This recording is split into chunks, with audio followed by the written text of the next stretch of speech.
السلام علیکم بابای حاجی، آیا در توی آیت خواندن جایز است یا نه؟ البته جایز است. امروز همین عقیده ویران در ما و شما پیدا شده است که فقط قرآن در مرده استفاده میکنیم، در زنده نی. روزهای توی چرا ما و شما آیت قرآن نمیخونیم؟ در معرکه ها میریم، خوراک میخوریم، دعا میکنیم، آیت نمیخونیم. چرا نمیخونیم؟ من استمع الى آیت من کتاب الله فله حسنه گفته است پیغمبر. کسی که اگر آیت قرآن گوش میکند، کسی آیت قرآن میخواند، از برای اون نیکی میرسد. باید که البته در همون خاندان عروس است، شه است، باید که آیت خوانده شود و اونها را باید که ما و شما دعا بتیم. برای مرده لازم بوده است و برای زنده لازم نبوده است. جایز است.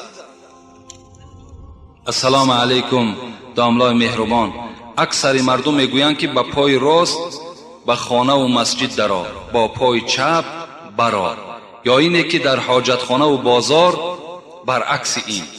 باز میگویند که انگشت دست را نشکن، یا که انگشت را در انگشت نانداز. اینها چه اساس دارند؟ در قرآن در باب اینها گفتگی هست؟ با احترام مخلصی شما. البته قرآن نه، لیکن حدیث های پیغمبر خدا در این باب هست که شما وقتی که مسجد می درآیین با پای راست درآیین، وقتی حاجت خانه می درآیین با پای چپ درآیین، وقتی بازار می درآیین با پای چپ درآیین، و در بازار بسیار نایستیم بلکه تیزتر از بازار بیرون شوین. و انگشت های دست البته صداهاش مثال ما و شما زیر میکنیم میبرانیم، این صدای انگشت هاتون نبرانین، انگشت بالای انگشت بار نکنین. اینها همش در حدیث های پیغمبر هست. البته رفتار کنین، این هم یکی از سنت های پیغمبر خداست.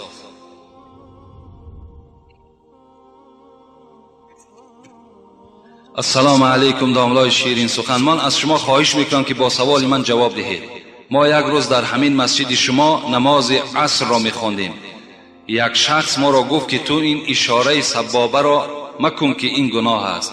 آیا این گناه است؟ التماس با سوال ما جواب دهید. البته علامت سبابه گناه نیست. چرا گناه است؟ علامت سبابه این سنت پیغمبر است که وقتی شما در التحیات خواندن همان انگشت سبابه را میبردارین، این سنت پیغمبر خداست. شما ثواب میگیرین، گناهگار نمیشین. حدیث های خیلی زیاد، حتی ابو حنیفه در کتاب فقه الاسلام و ادلته 4 امام که مذهبش صحبت میکند، صاحب کتاب میگوید ابو حنیفه انگشت جمع نمیکرد، بلکه همون حالت خودش ماندگی اشهد ان لا اله اشهد ان لا گفتند میبرداشتن همین انگشته و میپرتافتن الا الله میگفتند. خود ابو حنیفه میکردن. این در کتاب همون فقه الاسلام و ادلته موجود است. کردنش ثواب، کردنش سنت است. انجام دهین، این گناه نیست. السلام علیکم داملای عزیز، درود و رحمت با شما. من 2 سوال دارم. یا ایتها النفس المطمئنه ارجعی الى ربک راضیه مرضیه فادخلی فی عبادی وادخلی فی الجنه. چی معنا دارد؟ این از آیت فجر هست. ما و شما در حالت دوره کردن مرده ها میخوانیم یا ایتها النفس المطمئنه، ای نفس آرام گیرنده، ای نفسی که شما با قضای خدای خود راضی هستین، ارجعی الی ربک راضیه مرضیه، رو به نزد پروردگارت در حالتی که خدا از تو راضی است و تو از خدای خود خوشنود هستی. فادخلی فی عبادی وادخلی فی الجنه، داخل شو در گروه صالحان و داخل شو در جنت پروردگار. این معناش همین است.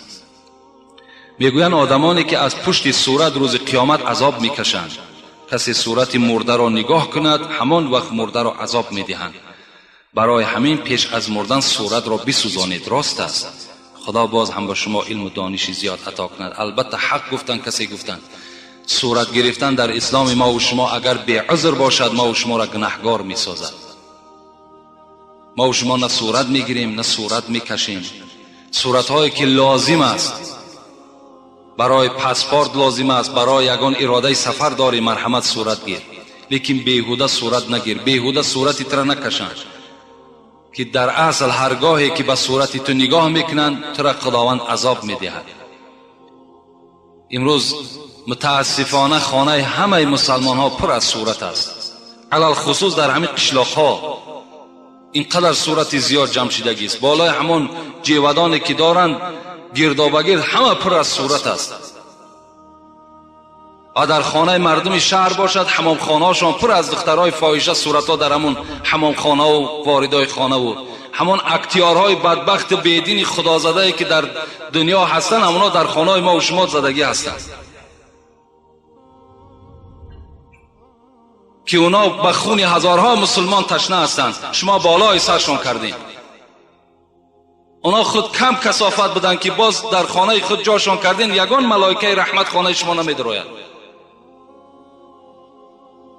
نگذارین در خانهاتون صورت ها را. مرحمت صورت کعبه است، صورت یک منظره است، یک منظره را بیارین کشال کنید.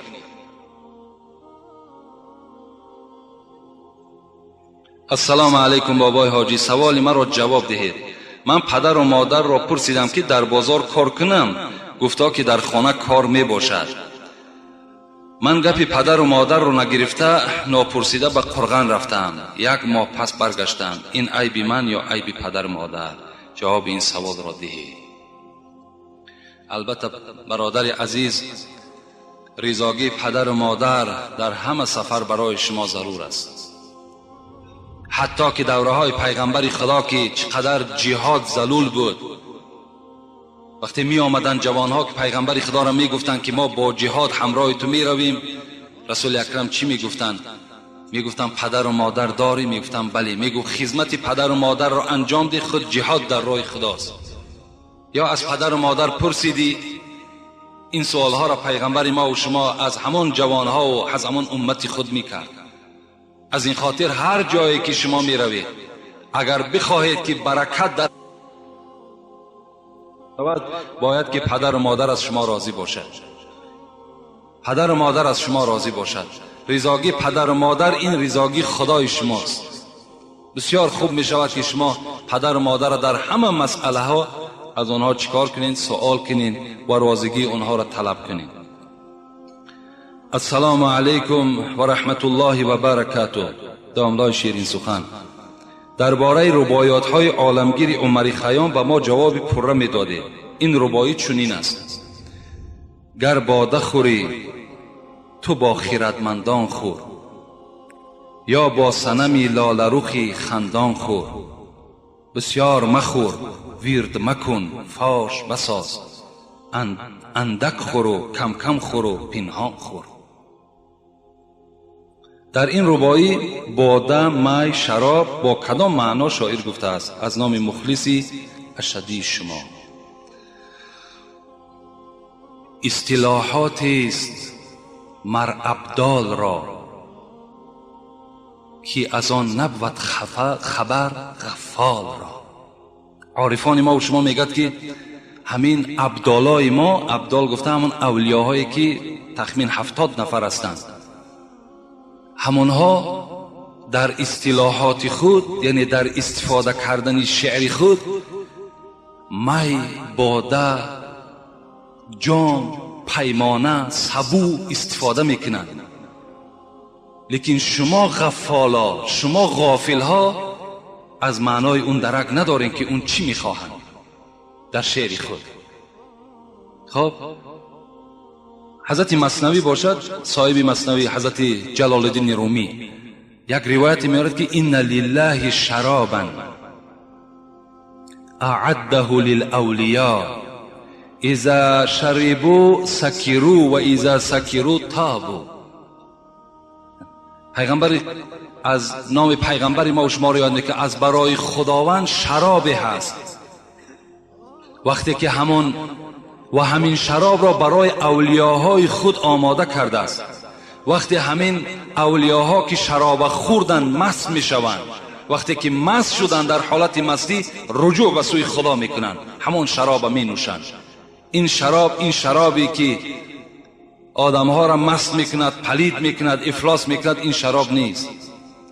حضرت حافظ میگوید المنت لله که دری میکده باز است، زان رو که مرا بر در او روی نیاز است. خمها همه در جوش و خروشند ز مستی، آن می که در آنجاست حقیقت نه مجاز است. از وی همه مستی و غرور است و تکبر، و از ما همه بیچارگی و عجز نیاز است. این شراب، این می که ما استفاده میکنیم، این بیچارگی است، میگد عاجزی ماست. اون می که مجازی است، اون می که در خمها می جوشد، از وی همه مستی و غرور است و تکبر. اون می هست که آدم تکبر می سازد، مغرور می سازد، پلید می سازد. این می ما اون می نیست. گفتن حضرت. عارفی دیگر چی می گوید؟ شراب عشق نبود زاب انگور، شراب عشق نبود زاب انگور، رهی نوشیدنش هم از گلو نیست. این شراب عشقی که ما بیان میکنیم این آب انگور نیست میگوید، و رهی نوشیدنش هم با راه این گلو نیست، رهی نوشیدنش هم از گلو نیست.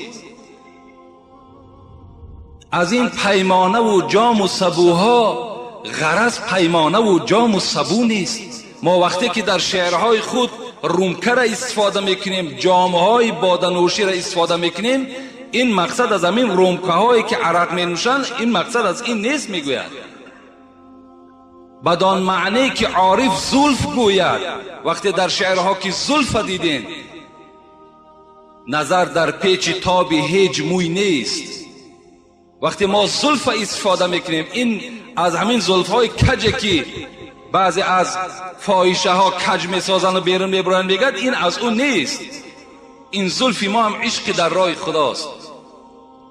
بیان عارفان را اصطلاحی است که جز عارف کسی را گفتگو نیست.